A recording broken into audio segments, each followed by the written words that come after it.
and welcome to Smart Talk Podcast edisi yang perdana. Saya Nadia Mulya senang banget bisa hadir di sini dan kita akan ngobrol-ngobrol mengenai berbagai topik kesehatan yang smart. Karena sehat itu smart, smart itu sehat.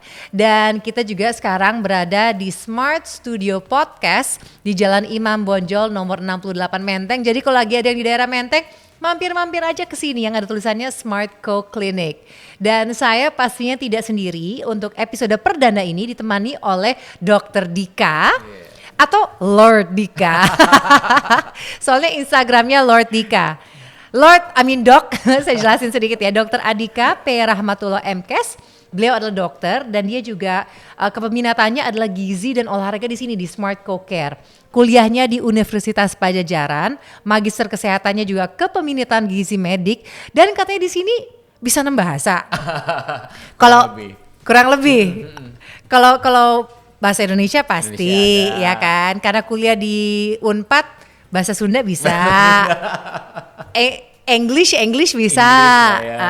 Terus apa lagi yang lain? Ada Arab, Cina, kemudian Prancis, terus Jepang juga. Itu 7. Oke, kalau gitu nanti kita akan siarkan podcast ini dalam 7 bahasa jadinya ya. Ditambah juga dengan bahasa kalbu. Oke, dan Dr. Dika dia juga menggawangi divisi anti-aging di Smart Co Trusante. Jadi kalau kita mau ngomongin mengenai anti-aging tuh disinilah tempatnya. Nah dok, kita kalau ngomongin anti-aging itu banyak banget muncul dikaitkan dengan yang namanya stem cell. Apalagi stem cell kan lagi marak banget nih sekarang. Perhatiin gak sih smart people, kita kemana-mana tiba-tiba ada minuman mengandung let's say stem cell apel. Ada krim wajah atau sabun terus tiba-tiba mengandung stem cell biri-biri. Ada yang mengandung stem cell rusak dan sebagainya. Itu tuh sebelum kita masuk ke stem cell itu apa? Itu sebenarnya yang dijual di pasaran itu apa sih? Itu beneran stem cell dan yang lebih penting lagi aman gak sih buat kita konsumsi? Jadi sebenarnya kita mau cerita dulu tentang gambaran besar stem cellnya di mana dia. Yang namanya stem cell itu memang di semua makhluk hidup dan yang bisa bertumbuh dan berkembang biak itu dia akan ada pasti di masa-masa awal kehidupan sampai di titik akhir kehidupannya stem cell itu memang pasti ada. Nah, cuman tadi berhubungan dengan yang katanya ada stem cell apel, stem cell domba, biri-biri, entah apa nanti keluar rusak kalian nanti gitu kan. Pertanyaannya adalah apakah stem cell dari jenis atau spesies yang berbeda itu akan memiliki efek yang sama gitu ya pada spesies yang lain gitu. Pada manusia ya. Manusia contohnya misalnya gitu. Nah, karena gini, yang namanya sel itu dia akan membawa kode genetik tertentu yang harusnya dia akan bisa match kalau si kode genetiknya itu sama. Gitu. Kayak kalau manusia itu kan kode genetiknya kita punya misalnya 46 kromosom gitu ya. Nah, itu harusnya sama gitu loh. Kita mau menggunakan stem cell yang dari manusia lagi gitu. Nah, logikanya sebenarnya seperti itu. Nah, tapi kalau misalnya ada dari bahan-bahan lain, artinya dari spesies tumbuhan atau dari spesies hewan yang dimasukkan ke dalam manusia, dia mungkin betul mengandung stem cell. Tapi apakah dia berefek atau tidak itu jadi pertanyaan besar. Dan kalaupun dia punya efek, apakah betul karena stem cellnya atau kandungan yang lain gitu. Jadi zat-zat yang ada pada minuman atau suplemen-suplemen yang tadi kita sebutkan. Jadi ada kemungkinan memang tidak seperti yang kita harapkan. Beda halnya dengan kita menggunakan stem cell atau sel punca dari manusia. Betul. Tapi ini kan beredar di luaran kan dan beredar dengan izin sebagainya. Harusnya aman sih ya dok ya. Sebenarnya mungkin kalau sebagai minuman saja ya, jadi yang namanya aman itu kan artinya do no harm gitu. Dia tidak menyebabkan kebahayaan gitu kan. Ya mungkin nggak bahaya, tapi apakah dia memberikan kemanfaatan buat kita atau tidak? Nah itu jadi pertanyaan gitu sebenarnya. Itulah mengapa kita harus menjadi smart consumer juga. Karena memang out there banyak banget gimmick-gimmick marketing ya, kita mesti banyak mencari informasi yang tepat. First piece of information yang kita dapatkan adalah yang namanya stem cell itu memang kalau mau efektif dia harus matching dengan kode genetik manusia. Betul. Oke, sekarang kita bahas mengenai stem cell sel punca yang konon katanya orang-orang Indonesia kalau mereka ingin mendapatkan terapi ini mereka pergi ke Jerman bla bla bla dengan harga miliaran rupiah. Ada kan cerita-cerita seperti itu. Tapi just to get to the basic dulu, stem cell itu kan dari manusia. Tadi dokter mengatakan. Tapi dari apanya manusia sih? Oke. Jadi bahan baku stem cell itu sebetulnya ada di berbagai jaringan manusia. Ya. Utamanya adalah memang karena dia banyaknya di masa-masa awal pertumbuhan itu ada di janin yang paling awal. Jadi dulu memang di zaman dulu pertama kali kita mempelajari tentang stem cell itu adalah dari janin-janin yang batal tumbuh atau janin-janin abortus gitu ya, itu dijadikan bahan penelitian. Tapi kita tidak mungkin menggunakan itu untuk ke tujuan terapi karena dia bersinggungan dengan kode etik gitu kan. Pasti. Namanya janin itu kan kita sudah menganggap bahwa ada sesuatu yang hidup di situ. Gitu kan. Setuju. Nah, itu, karena kita takutkan akan menjadi jual beli janin nanti pada akhirnya. Nah kemudian diambil lagi lah dari yang lain dari jaringan-jaringan lain yang paling gampang adalah dari tali pusat bayi, makanya sekarang banyak tali pusat cord juga blood bank ya kan disimpan gitu kan, itu kalau kita mau autologous atau dari diri kita sendiri. Oke tuh catat lagi tuh smart people, ada bahasanya autologous itu adalah pengambilan dari jaringan kita sendiri. Nah itu metodenya nanti kita bisa bahas tuh di podcast selanjutnya ya. Nah, oke, selain autologous dok? Selain autologous kita juga bisa mengambil dari jaringan milik orang lain gitu ya, atau milik donor gitu ya, yang kita proses sedemikian rupa sehingga bisa digunakan juga dalam tubuh kita gitu. Nah itu adalah yang dari tali pusat.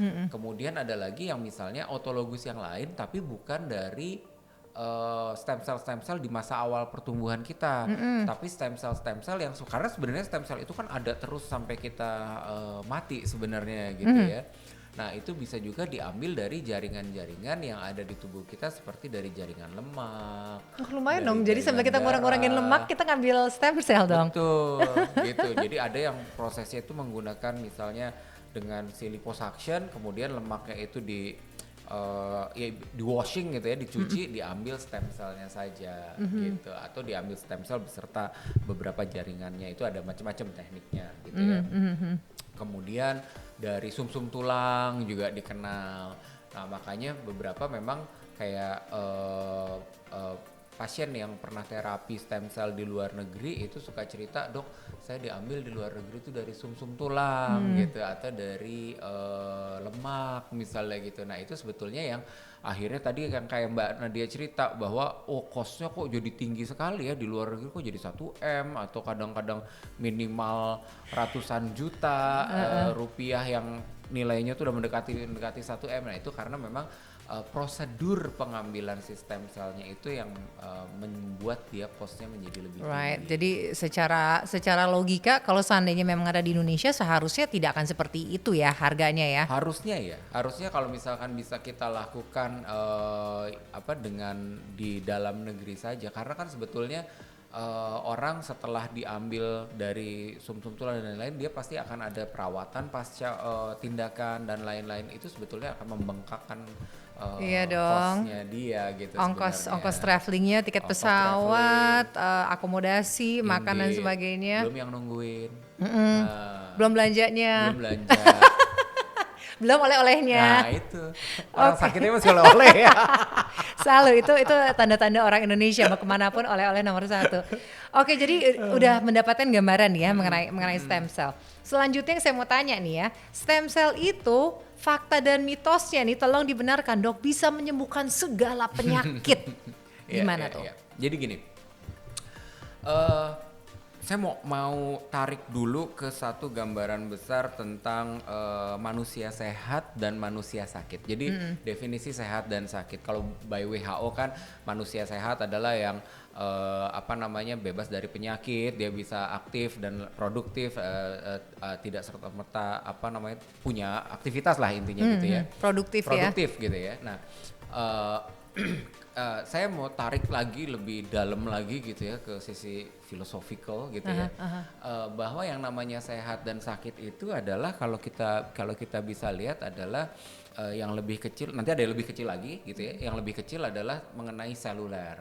Jadi mengenai seluler, ketika kita berbicara sehat itu apa? Ketika si selnya ini mampu untuk memutar siklus energi di dalam tubuh. Itu yang menurut saya sehat itu seperti itu. Jadi ketika sel kita mampu memutar siklus energi di dalam tubuh, maka orang ini masih sehat atau dalam tanda kutip orang ini masih hidup. Nah, gitu. Dan kemampuan sel untuk memutar energinya gitu kan kadang-kadang nggak kasat mata ya. Yeah. Orang bisa kelihatan aja sehat, tapi ternyata di dalamnya tuh sel-selnya mengalami penuaan, mengalami kerusakan. Nah itu yang kadang-kadang kita tidak aware sampai ketika dimana manifestasi muncul. Nah dok, itu kan nggak tahu ya, saya baca ya untuk terjadi pada sel, apalagi sekarang kita kan terekspos dengan banyak gelombang radiasi dan sebagainya. Jadi itu bisa faktor-faktor yang membuat kita tidak sehat sebagaimana mestinya kan. Yes. Dan kalau kita mau list gitu ya, hal-hal yang membuat kita tidak sehat banyak banget mana dia. Jangan cuman gelombang radio, gelombang matahari itu juga merusak sel-sel kita. Mikroplastik dari plastik yang kita buang ya sehari-hari, kita nggak sadar tuh. Udara yang kita hirup, gorengan yang kita makan. Indit. Menggorengnya pakai teflonnya coplok itu juga semuanya sebenarnya akan menimbulkan oksidan atau gangguan pada sel-sel kita. Jadi banyak sekali hal-hal yang sebetulnya yang ya memang perbuatan kita sendiri ya, yang pada akhirnya merusak siklus kehidupan sel sehingga sel tidak mampu lagi untuk memutar energi. Nah, berkaitan dengan sistem sel tadi, stem cell ini salah satu fungsinya adalah untuk memberikan sinyal kepada sel-sel yang lain untuk memperbaiki dirinya dan mengembalikan vitalitasnya supaya dia bisa kembali mengatur ulang atau memutar ulang siklus energi yang ada di dalam tubuh. Wow. Nah itu makanya jadi dalam tanda kutip ketika kita melihat secara filosofis, stem cell ini bisa membuat sel apapun untuk memperbaiki dirinya, makanya orang membuat satu statement bahwa dia bisa memperbaiki penyakit apapun gitu. Tapi yang perlu kita ingat adalah dalam tanda kutip bahwa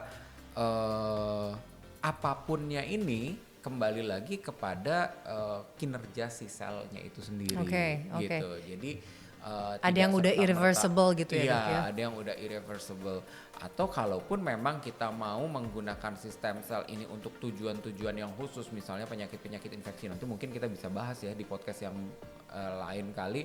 Bagaimana sih cara kerja stem cell untuk misalnya kita gunakan rekayasa genetiknya untuk membantu penyakit-penyakit infeksi, bahkan sampai ke level-level yang infeksi yang dalam tanda kutip sekarang kita belum temukan obatnya, itu kita bisa. Iya di berita baru ada, nanti kita akan bahas ya, ini menarik sekali ya. Jadi memang terapi stem cell sepengetahuan saya di Indonesia itu kan memang lebih banyak digunakan masih dalam basis penelitian kan, sama no hope no option kan. Betul. Gitu. Nah, pertanyaan selanjutnya adalah bagaimana bagi mereka yang menggunakan stem cell itu lebih untuk vitalitas gitu. Jadi sebenarnya sehat-sehat aja, tapi ingin memiliki kinerja sel yang lebih baik lagi, atau bahasa kerennya tuh anti aging gitu.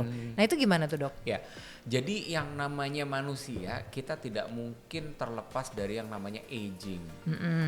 Cuman permasalahannya adalah jangan sampai aging ini terjadi lebih awal daripada waktunya. Nah sementara dengan tadi list yang banyak itu yang merusak semua kinerja sel kita, aging ini semakin sekarang itu semakin dini gitu ya. Jadi kita makanya menemukan banyak sekali orang-orang dengan penyakit-penyakit metabolik, dengan penyakit cancer yang muncul sebelum waktunya. Kalau orang zaman dulu kan ya diabetes di usia 40-50 ya wes lah gitu ya, memang sudah waktunya gitu.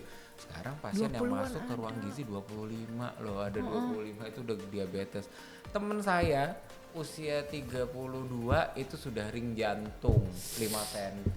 Jadi penyakit-penyakit degeneratif yang ini kan penyebabnya aging juga. Aging juga dan gitu. agingnya dari lifestyle yang nggak bisa Lifestyle dihindari. Betul. Nah itulah yang sebetulnya akhirnya kita bisa menggunakan stem cell ini untuk membantu memperbaiki sel-sel tersebut gitu ya, supaya dia kembali muda lagi lah dalam tanda kutip gitu. Oke, nanti kalau kita bahas mengenai cara kerjanya, aku mau save untuk episode lain nih, karena itu kan akan lebih spesifik kan. Tapi aku mau tahu itu mungkin nggak sih dok ada penolakan atau nggak cocok dengan stem cell, dan kalaupun sampai terjadi penolakan itu seperti apa efeknya ke tubuh kita? Jadi kalau untuk penolakan sebetulnya kalau dari yang namanya bahan apapun nih Mbak, pada konsepnya sebenarnya yang paling aman sekalipun vitamin misalnya gitu itu bisa sangat mungkin kita terjadi penolakan. Bahkan untuk orang-orang autoimun misalnya gitu ya, tubuhnya sendiri itu bisa ditolak. Benar-benar, iya. Pada kasus autoimun tubuhnya sendiri bisa ditolak. Nah, jadi proses rejeksi atau penolakan tubuh terhadap benda apapun termasuk stem cell itu sangat mungkin terjadi. Cuman kalau kita lihat dari persentase kasusnya itu sangat jarang. Gitu. Jadi penolakannya mungkin terjadi apalagi misalnya yang dia dari donor gitu ya, dari donor, walaupun kasusnya jarang terjadi tapi pasti ada chance untuk bisa terjadi. Makanya kita harus lakukan ini dengan hati-hati dan pemeriksaan-pemeriksaan yang optimal sehingga pada saat dilakukan juga aman untuk pasien dan aman untuk yang mengerjakan. Itu sih sebenarnya awal mulanya kita ingin membahas ini kan ya dok ya, karena kan memang saat ini stem cell tuh udah istilah yang banyak banget digunakan. Ternyata the actual stem cell itu tuh tidak seperti yang kita minum, yang kita kenakan, oleskan di tubuh kita, tetapi sifatnya itu injeksi ya dok ya. Jadi dan itu tidak bisa sembarangan orang melakukan. Nah untuk bisa meminimalisasi terjadinya penolakan atau jangan sampai kita diberikan sesuatu yang gimmick marketingnya stem cell ternyata bukan, apa nih rambu-rambu yang mesti kita ikutin. Jadi jangan kita main asal datang ke klinik, kita dia menawarkan stem cell, kita main suntik aja, tapi kita nggak tahu disuntikin apa. Gimana nih? Jadi yang paling pertama adalah yakinkan bahwa itu memang stem cell manusia. Jenis stem cellnya jenis stem cell manusia itu yang pertama. Kalau kita memang mau menggunakan itu dalam proses terapi yang kalau dalam bahasa medis itu intravenous atau intramuscular yang kita masukkan ke dalam pembuluh darah atau ke dalam otot. Itu yakinkan memang dia, kalau ceritanya mau terapi stem cell tadi yang kita bahas tentang kemanfaatan dan untuk manusia gitu ya, pilihlah stem cell yang dari manusia. Memang itu yang pertama. Yang kedua adalah lihat safety procedure yang ada pada klinik tersebut. Apakah dia tergesa-gesa? Saya minta sekarang, saya langsung kerjakan sekarang, gitu ya. Hati-hati tuh, kalau udah gembar-gembor kayak gitu, ini kita harus justru hati-hati. Kenapa? Karena artinya ada something loh gitu di balik. Apakah ini cuma mau jualan atau memang mau membantu pasiennya? Gitu kan? Soalnya kan kayak cerita dokter kan kayaknya nggak mungkin stem cell tuh kayak vitamin C gitu, tinggal masuk ke gudang ada gitu kan. Emang ada proses untuk autologusnya atau kita order dulu kemudian atau kita misalnya dan yang namanya stem cell itu kan dia harus fresh sebetulnya ya. Kalaupun disimpan dia akan disimpan dalam bentuk cryo atau dalam bentuk frozen gitu ya. Frozen ya, minus 50 lebih derajat gitu ya dalam tempat yang khusus sehingga pada saat digunakan dia menjadi stem cell hidup. Nah, disuntikan baru ke manusia gitu ya, baru itu bisa memberikan kemanfaatan. Kalau misalkan stem cell itu misalnya udah jadi produksi massal, apalagi stem cell yang bukan stem cell manusia, kemudian mau disuntikan ke manusia gitu ya. Pertama kalau aman aja masih untung gitu ya. Tapi kalau misalkan terjadi proses rejeksi atau terjadi proses penolakan dari sistem imun gitu ya, itu Bahaya. yang kita takutkan bahkan bisa menyebabkan kematian pada orang-orang tertentu. Jangankan stem cell yang dari donor, yang dari diri sendiri pun ketika terjadi satu metabolisme yang berubah pada tubuh gitu, kita harus perlu hati-hati. Misalnya pasiennya baru beres beberapa kasus misalnya kita perhatikan, karena ini masih dalam penelitian yang panjang. Oke, itu catat ya, ini masih dalam penelitian ya. Yang panjang, jadi kita terus memperhatikan pada kasus-kasus seperti apa sih ini menjadi tidak aman misalnya gitu. Jadi ada beberapa kasus yang misalnya pada pasien-pasien yang baru menggunakan pengencer darah misalnya gitu ya, terus atau baru sembuh dari kemo misalnya. Atau baru beres dilakukan tindakan misalnya pada ring jantung. Nah, ini perlu hati-hati. Bahkan pada kasus-kasus tertentu ternyata yang dari tubuhnya sendiri pada pasien-pasien dengan kondisi seperti itu bisa terjadi penolakan. Oke. Ya, kadang-kadang jangankan stem cell, kalau baru beres operasi kadang-kadang ada makanan tertentu yang tadinya kita nggak alergi aja tiba-tiba jadi alergi. Iya, benar. Karena memang tubuh lagi dalam proses inflamasi yang hebat, sehingga kita perlu meminimalisir proses-proses yang menginduksi terjadinya hal-hal yang tidak diinginkan pada tubuh. Oke, jadi yang perlu diwaspadai adalah bagi mungkin smart people yang sudah konsultasi panjang dan lebar dan perlu melakukan terapi stem cell, harus ingat bahwa ini masih dalam penelitian ya. Jadi biasanya proses penelitian, jadi biasanya tidak akan digesa-gesa seperti misalnya kita lagi ke klinik kecantikan yang ditawarkan berbagai injeksi dan sebagainya. Pasti akan ada formulir pemberitahuan, konsultasi yang sangat panjang. Jadi nomor 1 adalah pastikan dulu stem cell-nya adalah dari manusia. Kedua, pastikan bahwa klinik dan si pelakunya, si dokter tersebut memang adalah yang benar-benar paham dan memang sudah melakukan dan sudah mendapatkan let's say license untuk hal tersebut begitu. Betul. Seperti si no hope no option seperti itu ya, Dok ya. Option gitu ya. Kemudian bahwa dokter pasti akan menjelaskan bahwa ini akan dimasukkan datanya semua dalam penelitian, karena ini semua treatment yang ada di Indonesia itu masih treatment berbasis penelitian. Jadi kalau misalkan dokter memberikan informed consent bahwa ini tidak masuk ke dalam proses penelitian, perlu hati-hati. Apakah itu memang stem cell yang legal untuk ada di Indonesia atau stem cell yang jangan-jangan tidak semestinya ada. Oke, jadi hati-hati banget ya smart people ya. Saya juga termasuk yang pernah melihat ya konten-konten di social media yang mengatakan ini adalah terapi sultan dan sebagainya begitu. Kita harus benar-benar smart, kita harus waspada, kita harus do our due diligence, tanya dulu dengan dokter-dokter yang memang paham, mendapatkan informasi sebanyak-banyaknya dan melakukan treatment di tempat yang memang sudah sepatutnya. Oke, kalau begitu aku tutup dulu nih, kita chit-chat pertama mengenai stem cell. Kalau smart people ada pertanyaan selanjutnya, mau konsul juga dengan Dokter Dika, nggak usah perkara stem cell, anything perkara kesehatan, silakan bisa follow Instagramnya @smartcocare dan kita akan membahas di sesi podcast Smart Talk selanjutnya. Dok, kata-kata terakhir nih buat para smart people yang menyaksikan. Oke. Kata-kata terakhir yang paling penting adalah pastikan keselamatan Anda ketika Anda mau melakukan treatment apapun, bukan hanya stem cell. Kedua, cari informasi sebanyak-banyaknya sebelum kita melakukan terapi apapun, dan pastikan bahwa kita melakukan terapi pada tempat dan pada dokter yang memang mempunyai kompetensi untuk melakukan tindakan-tindakan tersebut. Keren banget, Dok. Thank you so much.